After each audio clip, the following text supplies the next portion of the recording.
ಅನುಭವಗಳೇ ಬದುಕಿನ ಅತ್ಯುತ್ತಮ ಶಿಕ್ಷಕ. Very good morning, welcome to ಯಾವ ದಿನ. ದಿನಕ್ಕೆ 8 ಗಂಟೆ ಓದೋದು 10 ದಿನದ ಚಾಲೆಂಜ್ ಇಂದಿನ ವಿಡಿಯೋದಲ್ಲಿ ಮುಗೀತು ಅಲ್ವಾ. ಇವತ್ತು ಹೊಸ ಸೀರೀಸ್ ಸ್ಟಾರ್ಟ್ ಮಾಡುವ. Okay, very good morning, welcome to day 1 of studying 10 hours in a day challenge. ಇದು 15 days ಚಾಲೆಂಜ್. ಇವತ್ತು ಮೊದಲನೇ ದಿನ.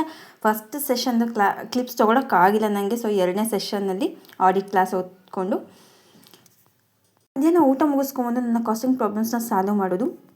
ಈ ಬುಕ್ ನಾನು ತುಂಬ ದಿವಸದಿಂದ ನನ್ನ ಕೈ ಸಿಗಬೇಕು ಅಂತಿದ್ದೆ, ಬಟ್ ಅದು ಇವತ್ತು ಸಿಕ್ಕಿದೆ. ಇದು ನಮ್ಮಮ್ಮ ಇನ್ನೊಬ್ರಿಗೆ ಕೊಟ್ಟಿದ್ರು, ಅವ್ರ ಕೈಯಿಂದ ನನ್ನ ಕೈ ಬರೋಷ್ಟು ಇಷ್ಟು ದಿನ ಆಗಿದೆ. ಇನ್ನು ಸಾಯಂಕಾಲ ಅಕೌಂಟಿಂಗ್ ಸ್ಟ್ಯಾಂಡರ್ಡ್ ಕ್ಲಾಸ್ ಕೇಳಬೇಕಾಗುತ್ತೆ. ಇವತ್ತು ತಾರೀಕು 11. ಕ್ಲಾಸ್ ಕೇಳಿ ರಾತ್ರಿ ಊಟಕ್ಕೆ ರಾಗಿ ರೊಟ್ಟಿ, ಬೀನ್ಸ್ ಪಲ್ಯ, ಖಾರದ ಚಟ್ನಿ, ಒಳ್ಳೆ ಬ್ಯಾಟಿಂಗ್ ಮುಗಿಸ್ಕೊಂಬಂದು ನನ್ನ ಲಾಸ್ಟ್ ಸೆಷನ್.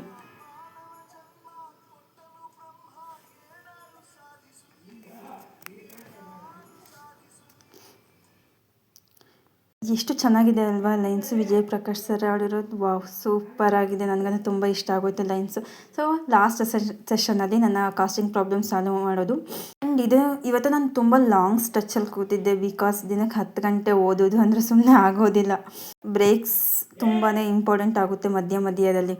ಆಗಲೇ ತೋರಿಸಿದ ಬುಕ್ಕಲ್ಲಿ ತುಂಬಾ ವಿಷಯಗಳಿದೆ, ಶೇರ್ ಮಾಡ್ಕೊಳ್ಳೋದು, ಮೋಟಿವೇಶನ್, ಸಂಬಂಧಗಳು ಎಲ್ಲ ತುಂಬ ಚೆನ್ನಾಗಿದೆ ಕಂಟೆಂಟ್. ದಿನ ಒಂದೊಂದು ಶೇರ್ ಮಾಡ್ಕೋಬೇಕು ಅಂತ ಕೂಡ ಆಗಿದೆ. 10 ಗಂಟೆ ಮುಗ್ದಿದೆ. ಇವತ್ತಿಗಿಷ್ಟೇ. ನೆಕ್ಸ್ಟ್ ವಿಡಿಯೋದಲ್ಲಿ ಸಿಗ್ತೀನಿ. ಅಲ್ಲಿವರೆಗೂ ಸ್ಟೇ ಆನ್ ದ ಟ್ರ್ಯಾಕ್. ಶುಭರಾತ್ರಿ, ಸಿಹಿ ಕನಸು. ಟಾಟಾ, ಬಾಯ್ ಬಾಯ್.